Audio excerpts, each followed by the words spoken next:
Welcome to Democracy Now!, democracynow.org, the War and Peace Report. I'm Amy Goodman.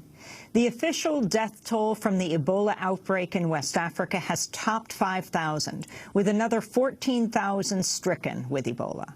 The World Health Organization says there are signs infections have slowed overall in Liberia and in Guinea, while the outbreak in Sierra Leone is only getting worse. UN envoy David Mabaro discussed the mixed picture.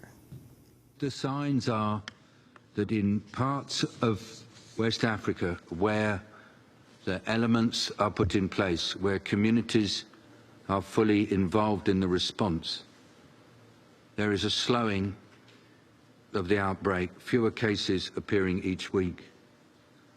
And that's, I think, a real source of inspiration. But there are other parts of Liberia, Sierra Leone, and Guinea where transmission is still fierce, where there are many new cases emerging each day. Here in the United States, the Obama administration went before Congress Wednesday to seek approval for $6.2 billion in emergency funding to contain Ebola. Health and Human Services Secretary Sylvia Matthews-Burwell said the U.S. is ramping up training of medical personnel. To date, more than 250,000 healthcare personnel have been trained by the CDC and the Assistant Secretary for Preparedness and Response, doctors, nurses, EMTs, fire departments. But we need to continue this training and make sure that the training is getting through. The Obama administration has endorsed a proposal that would give partial debt relief to 3 countries worst hit by Ebola. In a statement, Treasury Secretary Jack Lew said the International Monetary Fund should forgive around $100 million in debt held by Liberia, Guinea, and Sierra Leone, about 1/3 of the total they collectively owe. A new report, meanwhile, says the 3 Ebola-stricken countries have lost more money to corporate tax dodging than they spend on public health. According to Action Aid, Liberia, Sierra Leone, and Guinea lost an estimated $287.6 million through corporate tax dodging in 2011, while spending just $237 million on health care. An African Union report earlier this year found tax dodging cost the continent up to $60 billion each year. The family of Thomas Eric Duncan, the Liberian national who became the only person to die of Ebola in the United States, has reached a settlement with a hospital that mishandled his care. Duncan, who was uninsured, was initially sent home from Dallas Presbyterian despite suffering from a high temperature and telling a nurse he'd recently visited West Africa. Duncan's nephew, Josephus Weeks, says a foundation will be established in his uncle's name to support respect for African life and the promotion of better treatment. This deal we reached is an outstanding deal, and we have a foundation that needs our support, and everyone here can do your part. Africa and Africans are not a virus. We made a mistake and we lost one, but we can save 1,000. That's my goal. I can never replace Thomas Eric Duncan, but what I can do is to make sure that everything that happens from here makes it better for everybody else. The settlement in Dallas comes as nurses across the country have held a one-day strike to protest what they call the inadequate protection of health workers treating patients hospitalized over Ebola. National Nurses United says hospitals still lack proper equipment and protocols weeks after a pair of Dallas nurses contracted the disease from Thomas Eric Duncan. Wednesday's protests included a rally outside Congress in Washington. We know that Ebola has already reached our soil. We know that other epidemics may reach our soil, so we want nurses to be protected. The best way to protect our community is to protect our nurses.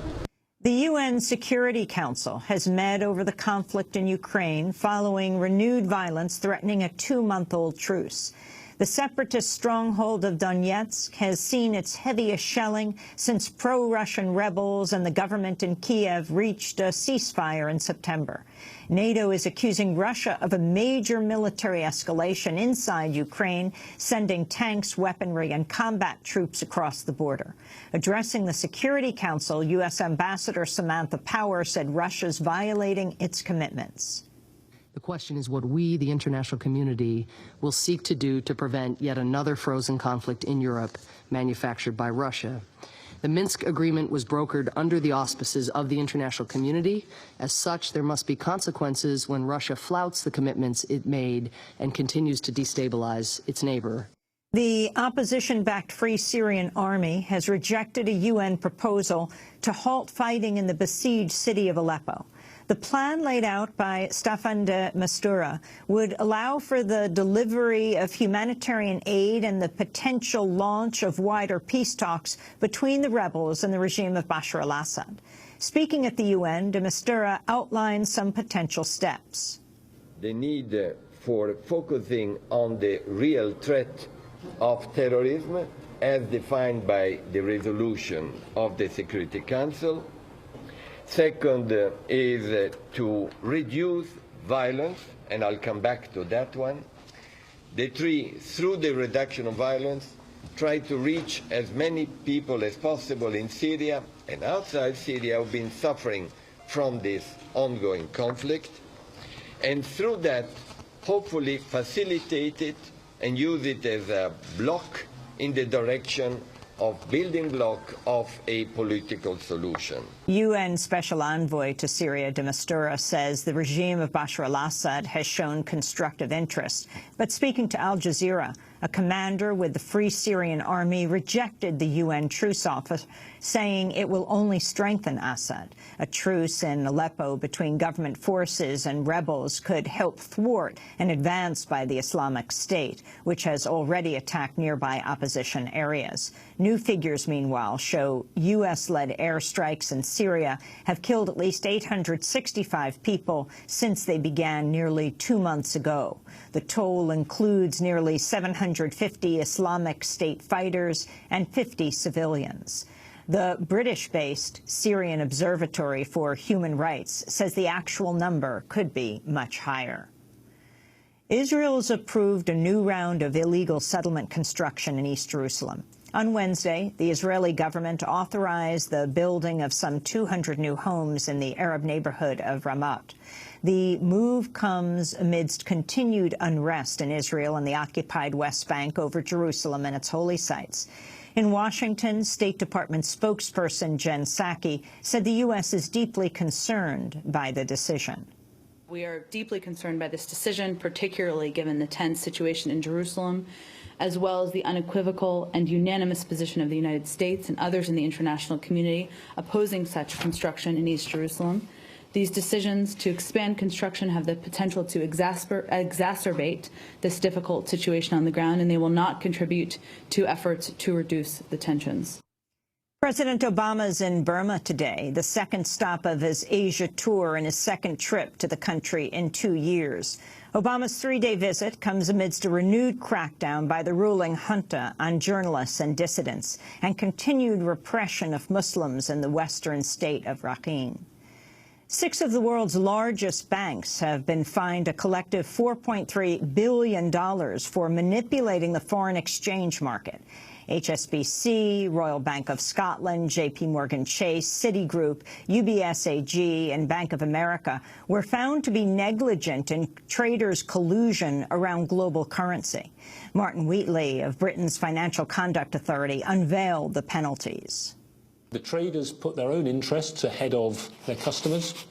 They manipulated the market, or attempted to manipulate the market, and abused the trust, I think, of the public and certainly us as regulators. The bank's failures to establish adequate systems and controls are what allowed the traders to manipulate the fixed rates across the world's largest currencies, and failings like this seriously undermine confidence in the market and undermine the attempts to genuinely reform banking culture. New figures show U.S. police forces were responsible for their highest number of shooting deaths in 20 years. According to the FBI, police across the United States fatally shot 461 people last year. The news comes as the family of Michael Brown appears before a UN panel in Geneva investigating the U.S. record on torture. Brown family attorney Darrell Parks called for reforming U.S. law enforcement towards community policing. Our call today is that we ought to crowd and say that Michael Brown Jr. deserves justice, number one. Number two, that Michael Brown Jr.'s life mattered. That's the call. And number three, that there has to be something done as it relates to policing in our country, a serious look at it. And I think that process is starting, and I want to encourage our government to make a stance that they continue to be very pro for proper community policing, maybe a proper community police commission to make sure that we have the proper things that take place in our communities. Meanwhile, in Missouri, the grand jury in the Michael Brown case will hear testimony today from the forensic pathologist who performed a private autopsy on the teenager's body. The autopsy by Michael Baden found that Brown was shot at least 6 times, including twice in the head. 2 generic drug manufacturers have been subpoenaed in a federal probe into price hikes. The Justice Department is seeking information from the 2 firms on their interactions with competitors. Generic drugs have seen a major price jump over the past year. A medication for congestive heart failure, digoxin, now costs over $1 per pill, up from just 11 cents 2 years ago. The price for an antibiotic brand went from $20 a bottle last fall to over $1,800 today. Independent Senator Bernie Sanders of Vermont has submitted questions to 14 pharmaceutical companies ahead of a Senate hearing on generic drug pricing next week. The British group Reprieve has revealed the U.S. has made secret compensation payments to the families of 2 Yemeni civilians mistakenly killed in a drone strike. A relative of the victims, Faisal bin Ali Jaber, was given a bag containing $100,000 at a meeting with Yemeni officials. The U.S. has made the payments despite never publicly confirming its responsibility for the killings, nor issuing an apology. And the activist and former death row prisoner Darby Tillis has died of an apparent aneurysm at the age of 71. Tillis was sentenced to death in Illinois in 1979 for the murder of a hot dog stand employee. He was freed in 1987 after new evidence emerged, and 14 years later he became one of the first death row prisoners to be exonerated. On September 21, 2011, just hours before the execution of Troy Anthony Davis in Georgia, Darby Tillis came on Democracy Now! And spoke about his commitment to abolishing the death penalty. I was released from death row. I was not free of death row, and I never will be free of death row. What do you mean? Death row lives in me, and this is why I'm here today. I will always continue as long as there's a man anywhere on death row to fight for the abolishment. Darby Tillis died in a Chicago hospital over the weekend. And those are some of the headlines. This is Democracy Now!, democracynow.org, The War and Peace Report. I'm Amy Goodman. And I'm Nermeen Sheikh. Welcome to our listeners and viewers around the country and around the world.